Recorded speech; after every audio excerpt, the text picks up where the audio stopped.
Hello guys, എന്നോട് വിശേഷം എല്ലാവർക്കും സുഖമല്ലേ ഗൈസ്? എല്ലാവരും ഹാപ്പി ആയിട്ട് സേഫ് ആയിട്ടിരിക്കുന്നു വിശ്വസിക്കുന്നു. ഞാനിവിടെ ഹാപ്പി ആയിട്ടിരിക്കുവാണ്. ഇന്നത്തെ വീഡിയോ എന്ന് വെച്ചിട്ടുണ്ടെങ്കിൽ നമ്മൾ സ്റ്റേക്ക് ഉണ്ടാക്കാൻ വേണ്ടി പോവാണ്, അതായത് ബീഫ് സ്റ്റേക്ക്. നമ്മൾ ഇന്നൊരു ഫ്രൈഡേ ആണ്, അപ്പോൾ ഇടയ്ക്ക് ഫ്രൈഡ് റൈസ് ചിക്കൻ ഉണ്ടാക്കാറുണ്ട്. ആക്ച്വലി ഞാനല്ല, ഹസ്ബൻഡാണ് ഉണ്ടാക്കുന്നത്. അപ്പൊ ആളുടെ വകയാണ് പ്രിപ്പറേഷൻ ഒക്കെ. അതിനു മുന്നേ നമ്മുടെ ചാനൽ ആരെങ്കിലും ആദ്യമായിട്ട് കാണുന്നുണ്ടെങ്കിൽ എന്റെ പേര് അനന്ത് മേരി, ഞാൻ അയർലൻഡിൽ നേഴ്സായിട്ട് വർക്ക് ചെയ്യുവാണ്. നമ്മുടെ ചാനൽ ഇതുപോലെ കുക്കിംഗ് വ്ളോഗ്സും അതുപോലെ തന്നെ ഡെയിലി വ്ളോഗ്സും ഒക്കെ ഇടാറുണ്ട്. അപ്പൊ ചാനൽ ആദ്യമായിട്ട് കാണുന്നുണ്ടെങ്കിൽ ജസ്റ്റ് ഒന്ന് സബ്സ്ക്രൈബ് ചെയ്യുക. അതുപോലെ തന്നെ നിങ്ങളുടെ ഫ്രണ്ട്സിനും ഫാമിലീസ് റിലേറ്റീവ്സിനൊക്കെ ഇങ്ങനെ ഒരു ചാനൽ ഉണ്ടെന്ന കാര്യം ഒന്ന് ഷെയർ ചെയ്ത് കൊടുത്തേക്കണം. അപ്പൊ ഒട്ടും താമസിപ്പിക്കാണ്ട് നമുക്ക് വീട്ടിലോട്ട് പോകാം. സ്റ്റേക്ക് ഉണ്ടാക്കാൻ വേണ്ടിയിട്ട് നമ്മൾ എടുത്തിരിക്കുന്നത് സ്ട്രിപ്പ് ലോയിൻ സ്റ്റേക്ക് ആണ്. പല ടൈപ്പ് കട്ടുണ്ട്, സിർലോയിൻ, സ്ട്രിപ്പ് ലോയിൻ, റിബായി. നമ്മളിന്ന് എടുത്തിരിക്കുന്നത് സ്ട്രിപ്പ് ലോയിൻ സ്റ്റേക്ക് ആണ്. ഇതെന്ന് വെച്ചിട്ടുണ്ടെങ്കിൽ വാരിയലിനടുത്തുള്ള ടെൻഡർ ലോയിൻ എന്ന് പറഞ്ഞൊരു മസിലിനടുത്തുള്ള ഒരു പോർഷൻ ആണ്. അതുകൊണ്ട് തന്നെ അധികം യൂസ് ചെയ്യാത്ത പോർഷൻ ആയതുകൊണ്ട് തന്നെ ഫാറ്റ് ഡെപ്പോസിറ്റും ഉണ്ട്. ഇത് നല്ല ടേസ്റ്റിയാണ് ഉണ്ടാക്കി കഴിയുമ്പോൾ. നമ്മൾ ആദ്യം ഇതിന്റെ പുറത്ത് മാരിനേറ്റ് ചെയ്യണം. കുരുമുളക് പൊടി ഉപ്പും ചേർത്ത് മാരിനേറ്റ് ചെയ്ത് വെച്ചിട്ടുണ്ട്. നമുക്ക് കുറച്ച് വെജീസ് അരിഞ്ഞിട്ട് വേവിക്കാൻ വേണ്ടിയിട്ട് വെക്കാം. അപ്പോൾ ഇതേ പാൻ ചൂടാക്കാൻ വേണ്ടി വെച്ചിട്ടുണ്ട്. അപ്പോൾ നമ്മൾ ഇതിലേക്ക് കുറച്ച് ഒലിവ് ഓയിൽ ഒഴിച്ചിട്ടാണ് നമ്മളുടെ ഒരു സ്റ്റേക്ക് ഫ്രൈ ചെയ്യുന്നത്. അപ്പോൾ ഇത് സ്റ്റേക്ക് ചേർത്ത് കൊടുത്തിട്ടുണ്ട്. ഒലിവ് ഓയിൽ നമ്മളൊരു 3 to 4 minutes ഒരു ഭാഗം ഫ്രൈ ചെയ്തിട്ട് നമ്മൾ മറിച്ചിടണം. ഒരുപാട് നേരം വെച്ച് കഴിഞ്ഞാൽ ഇത് ശരിക്കും പറഞ്ഞു കഴിഞ്ഞാൽ ഒരു ബീഫ് പോലെ ആയിരിക്കും. അങ്ങനെ ആവരുത്. ഇതിൻ്റെ കൂടെ കഴിക്കാനുള്ള വെജീസിൽ ഞാൻ ക്യാരറ്റും കൂടെ ചേർത്തിട്ടുണ്ട്. അതും കൂടെ ചോപ്പ് ചെയ്ത് ചേർത്തിട്ടുണ്ട്. അപ്പം നമുക്കിതൊന്ന് വേവിച്ചെടുക്കണം. ഞാൻ എടുത്തേക്കുന്നത് കോളിഫ്ലവറും ബ്രോക്കോളിയും ക്യാരറ്റും ആണ്. നമുക്കിത് ഇഡ്ഡലി തട്ടിൽ വെച്ചിട്ട് വേവിച്ചെടുക്കാം. ഇതിൻ്റെ ഒപ്പം തന്നെ ചെയ്യുന്നതുകൊണ്ട് നമ്മൾ ഒരുപാട് നേരം വെയിറ്റ് ചെയ്യേണ്ടി വരത്തില്ല. സ്റ്റേക്കിൻ്റെ കൂടെ തന്നെ നമുക്ക് വെജീസും കഴിക്കാൻ വേണ്ടിയിട്ട് പറ്റും. 3 to 4 minutes വേവിച്ച് കഴിഞ്ഞിട്ട് നമ്മൾ മറിച്ചിടണം, അല്ലെങ്കിൽ അത് വേറൊരു ടൈപ്പായി പോവും. നമ്മുടെ ഒരു ബീഫ് ശരിക്കും റബ്ബറി ആയി പോവും. നമുക്ക് പല ടൈപ്പിൽ ബീഫ് സ്റ്റേക്ക് ഉണ്ടാക്കാൻ വേണ്ടിയിട്ട് പറ്റും. ടൈപ്സ് പറയാനാണെന്നുണ്ടെങ്കിൽ റെയർ, മീഡിയം റെയർ, വെൽഡൺ അങ്ങനെ പോകും. നെക്സ്റ്റ് നമുക്ക് വേണ്ടത് ഫുൾ ബ്ലോക്ക് ബട്ടറാണ്. ഈ ഒരു ബട്ടർ നമ്മളുടെ ഒരു സ്റ്റേക്കിൻ്റെ ടേസ്റ്റ് നല്ലപോലെ എൻഹാൻസ് ചെയ്യും. അപ്പോൾ ഒലിവ് ഓയിൽ അപ്പുറം ഇപ്പുറം സ്റ്റേക്ക് നമ്മൾ വേവിച്ചതിന് ശേഷം അത്യാവശ്യം ക്വാണ്ടിറ്റിയിൽ ബട്ടർ ചേർത്ത് കൊടുക്കണം. ബട്ടറിൽ കൂടെ ആ ഒരു സ്റ്റേക്കിന് നമ്മൾ സോട്ട് ചെയ്ത് എടുക്കുന്നുണ്ട്. സ്റ്റേക്കിൻ്റെ കൺസിസ്റ്റൻസി പറയാനാണെന്നുണ്ടെങ്കിൽ പുറമേ ക്രിസ്പിയും അകത്ത് നല്ല ജ്യൂസി ആയിരിക്കണം. അങ്ങനെ വേണം സ്റ്റേക്ക് ഉണ്ടാവാൻ. എന്നാലേ ആ ഒരു സ്റ്റേക്ക് എൻജോയ് ചെയ്ത് കഴിക്കാൻ വേണ്ടി പറ്റത്തുള്ളൂ. അപ്പോൾ നമ്മൾ അതിലേക്ക് ആഡ് ചെയ്ത നെക്സ്റ്റ് ഇൻഗ്രീഡിയൻ്റ് എന്ന് വെച്ചിട്ടുണ്ടെങ്കിൽ റോസ്മേരിയും തൈമുമാണ്. നമ്മുടെ ബീഫ് സ്റ്റേക്കിനെ ശരിക്കും ഫ്ലേവർഫുൾ ആക്കാൻ വേണ്ടിയിട്ട് ഹെൽപ്പ് ചെയ്യുന്ന ഭയങ്കര ഇമ്പോർട്ടൻ്റ് ആയിട്ടുള്ള 2 ഐറ്റമാണ് റോസ്മേരിയും തൈമും. ഇത് ശരിക്കും പറഞ്ഞു കഴിഞ്ഞാൽ നല്ല ടേസ്റ്റ് ഉണ്ടാക്കും. അപ്പോൾ നമ്മൾ ബീഫ് സ്റ്റേക്കിലേക്ക് ബട്ടർ ആഡ് ചെയ്ത് കൊടുത്തു. അതിന് കൂട്ടത്തിൽ നമ്മൾ 2 വെളുത്തുള്ളി വലുത് അരിഞ്ഞ് ജസ്റ്റ് ആഡ് ചെയ്ത് കൊടുത്തിട്ടുണ്ട്. അപ്പോൾ ഇതും കൂടെ വേണം, വെളുത്തുള്ളിയും കൂടെ നമ്മളിതിൽ ചേർത്ത് കൊടുക്കണം. എന്നാലാണ് ആ ഒരു ടേസ്റ്റ് എല്ലാം കൂടെ വരുന്നത്.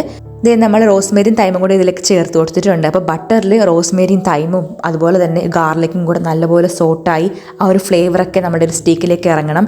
അപ്പോഴാണ് നമ്മുടെ സ്റ്റേക്ക് കുറച്ചുകൂടി ടേസ്റ്റി ആവുന്നത്. ഇനി ആ ബട്ടറിൻ്റെ ജ്യൂസ് നമ്മൾ സ്റ്റേക്കിൻ്റെ മേളിലേക്ക് ഇങ്ങനെ ഒഴിച്ചു കൊടുക്കണം. അപ്പോൾ ശരിക്കും പറഞ്ഞാൽ നമ്മുടെ സ്റ്റേക്ക് നല്ലപോലെ ഫ്ലേവർഫുൾ ആകും. കാരണം ആ റോസ്മേരിയും തൈമും ബട്ടറും ഗാർലിക്കും എല്ലാം കൂടെ ചേർന്നൊരു അടിപൊളി ടേസ്റ്റ് ആയിരിക്കും സ്റ്റേക്കിന് കിട്ടുന്നത്. അതുകൊണ്ട് ഇതിൽ പറയുന്ന ഒരു ഇൻഗ്രീഡിയൻറ്റ് പോലും മിസ്സാക്കരുത്. ഇത് എല്ലാം ഭയങ്കര ഇമ്പോർട്ടൻ്റ് ആണ്. നമ്മുടെ ബീഫ് സ്റ്റേക്ക് അത്രയും ടേസ്റ്റിയായി കിട്ടണമെന്നുണ്ടെങ്കിൽ ഇത് എല്ലാം എന്തായാലും ചേർക്കണം. നമ്മുടെ സ്റ്റേക്ക് ഏകദേശം ആയിട്ടുണ്ട്. ആ ഒരു ബട്ടറൊക്കെ നല്ലപോലെ മെൽറ്റായി ഫ്ലേവർഫുൾ ആയിട്ടുണ്ട്. അപ്പം നമുക്കിനി തീ ഓഫ് ചെയ്ത് കൊടുക്കാം. നമ്മൾ ഇതിൻ്റെ കൂട്ടത്തിൽ ഇനി മഷ്റൂം കൂടെ സോട്ട് ചെയ്യുന്നുണ്ട്. അപ്പോൾ ആ ഒരു പാനിൽ തന്നെ മഷ്റൂം നമ്മൾ സോട്ട് ചെയ്തെടുക്കുന്നുണ്ട്. ഇവിടെ പാക്കറ്റിലായിട്ട് ഓൾറെഡി ചോപ്ഡ് മഷ്റൂം കിട്ടിയിട്ടുണ്ടായിരുന്നു. നമ്മൾ അതാണ് സോട്ട് ചെയ്യുന്നത്. അപ്പോൾ അതിൽ തന്നെ നമ്മൾ കുറച്ചുകൂടെ ബട്ടർ ചേർത്തിട്ടാണ് നമ്മൾ മഷ്റൂം സോട്ട് ചെയ്യുന്നത്. കുറച്ചും കൂടെ ഉപ്പ് ചേർക്കാം. ആവശ്യത്തിന് ഉപ്പും കൂടെ ചേർത്തിട്ട് സോട്ട് ചെയ്തെടുക്കാം. മഷ്റൂമിൽ നമ്മൾ വേറെ ഒന്നും ചേർക്കുന്നില്ല, ഈ ഒരു ഉപ്പ് മാത്രമേ ചേർക്കുന്നുള്ളൂ. അത് മതി. ആക്ച്വലി വെറുതെ കഴിക്കാനാണെങ്കിൽ നല്ല ടേസ്റ്റാണ് കേട്ടോ. എനിക്കാണെങ്കിൽ ഒത്തിരി ഇഷ്ടമാണ് മഷ്റൂം ഇങ്ങനെ ബട്ടറിൽ സോട്ട് ചെയ്ത് കഴിക്കുന്നത്. ഒരുപാട് ടൈമൊന്നും എടുക്കത്തില്ല, പെട്ടെന്ന് തന്നെ ആവും. പക്ഷേ മഷ്റൂം ഇട്ടതിൻ്റെ ആ ഒരു പകുതി അളവ് മാത്രമേ ഉണ്ടാവത്തുള്ളൂ നമ്മൾ ഉണ്ടാക്കി കഴിയുമ്പോൾ. ഇത് ശരിക്കും ചുരുങ്ങിപ്പോവും. മഷ്റൂമിൻ്റെ പ്രത്യേകത എന്ന് വെച്ചിട്ടുണ്ടെങ്കിൽ ഇതിൽ വെള്ളമെല്ലാം ആദ്യം ബട്ടറിലേക്ക് ഇറങ്ങും. അതിനുശേഷം ആ വെള്ളമൊക്കെ വറ്റിപ്പോയിട്ട് ഒരു ക്രീമി ബ്രൗൺ കളർ ആവും മഷ്റൂം. അതാണ് അതിൻ്റെ പരുവം. അപ്പോൾ ശരിക്കും പറഞ്ഞാൽ ബട്ടറിൽ നല്ലപോലെ സോട്ട് ആകുമ്പോഴാണ് ആ ഒരു ടേസ്റ്റ് വരുന്നത്. ആ ഒരു വെള്ളമൊക്കെ ഉണ്ടെങ്കിൽ മഷ്റൂമിൻ്റെ ആ ടേസ്റ്റ് ശരിക്കും പറഞ്ഞാൽ കിട്ടത്തില്ല. നമ്മളുടെ മഷ്റൂം ഏകദേശം ആയിട്ടുണ്ട്, നന്നായിട്ട് തന്നെ വന്നിട്ടുണ്ട്. നമ്മുടെ സ്റ്റേക്ക് ആണെങ്കിൽ പാത്രത്തിലേക്ക് മാറ്റിയിട്ടുണ്ടായിരുന്നു. സ്റ്റേക്ക് വാങ്ങിക്കുമ്പോൾ ഫാറ്റിന്റെ പോർഷൻ കൂടെ ഉള്ള നോക്കി വാങ്ങിക്കുന്നുണ്ടെങ്കിൽ കുറച്ചും കൂടി ടേസ്റ്റി ആയിരിക്കും കഴിക്കാൻ നേരത്ത്. അതുകൊണ്ട് സ്റ്റേക്ക് വാങ്ങിക്കാൻ നേരത്ത് നല്ല കട്ട് തന്നെ നോക്കി വാങ്ങിക്കണം. അല്ലെന്നുണ്ടെങ്കിൽ നമ്മൾ വിചാരിക്കുന്ന ആ ഒരു ഹൈപ്പും ആ ഒരു ടേസ്റ്റ് ഒന്നും സ്റ്റേക്കിന് കിട്ടത്തില്ല. അതുകൊണ്ട് തന്നെ ഫാറ്റുള്ള പോർഷൻ നോക്കി തന്നെ വാങ്ങിക്കാൻ വേണ്ടിയിട്ട് നോക്കണം. സ്റ്റേക്കിൽ നമ്മൾ വേറെ മസാലപ്പൊടികളൊന്നും ചേർക്കുന്നില്ല.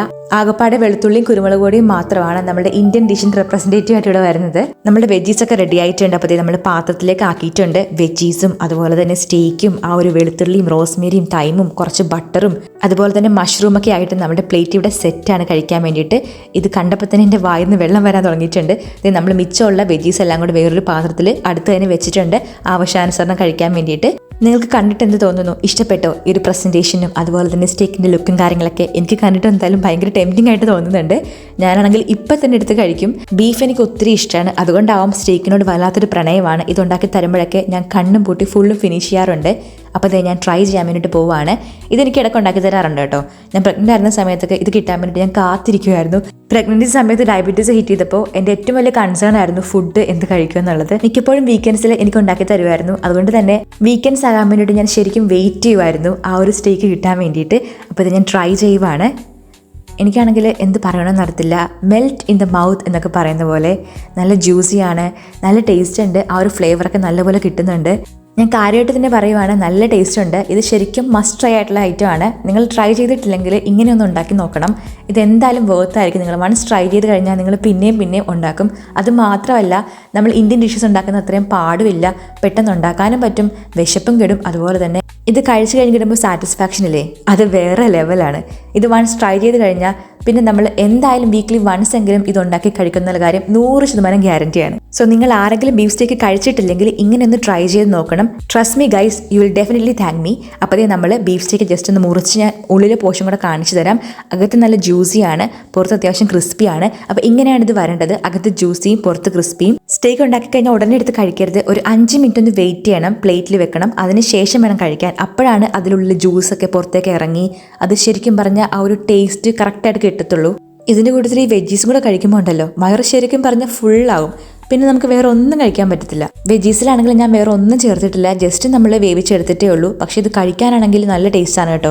നമ്മുടെ ഈ ഒരു സ്റ്റേക്കിൻ്റെ കൂടെ കിട്ടുന്ന ആ ഒരു ബട്ടറും അതുപോലെ തന്നെ നമ്മുടെ മഷ്റൂമിൻ്റെ ഫ്ലേവറും കൂടെ അതിൽ മുക്കി കഴിക്കുമ്പോൾ കുറച്ചും കൂടി ടേസ്റ്റിയാണ്. വീണ്ടും കഴിച്ചുകൊണ്ടിരിക്കാൻ വേണ്ടിയിട്ട് തോന്നും. ഈ വെജീസിൽ എനിക്ക് ഏറ്റവും ഇഷ്ടം ക്യാരറ്റാണ് കേട്ടോ. അതിൻ്റെ ആ ഒരു ചെറിയ മധുരം കൂടെ ആകുമ്പോൾ എന്താ പറയുക, വല്ലാത്തൊരു സാറ്റിസ്ഫാക്ഷനാണ്. ആ ഒരു ബട്ടറും കൂടെ മുക്കി കഴിക്കുമ്പോൾ പറയാണ്ടിരിക്കാൻ പറ്റത്തില്ല.